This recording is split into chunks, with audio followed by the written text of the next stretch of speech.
পাবনায় বাংলা চলচ্চিত্রের কিংবদন্তি মহানায়িকা সুচিত্রা সেনের 11তম প্রয়াণ দিবস পালন করা হয়েছে।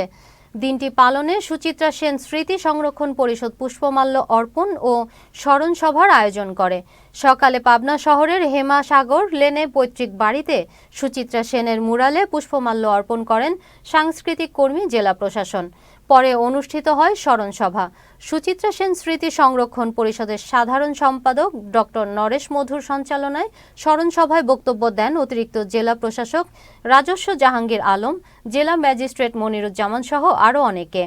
সভায় সুচিত্রা সেনের পৈতৃক বাড়ি উদ্ধারের দীর্ঘদিন পার হলেও বাড়িটিতে স্মৃতি সংগ্রহশালা গড়ে না ওঠায় ক্ষোভ প্রকাশ করে বক্তারা বলেন, বাড়িটিতে এখনও সুচিত্রা সেন স্মৃতি সংগ্রহশালা করার কোনো কাজ হয়নি। দিনে দিনে বিষয়টি স্থিমিত হয়ে পড়েছে।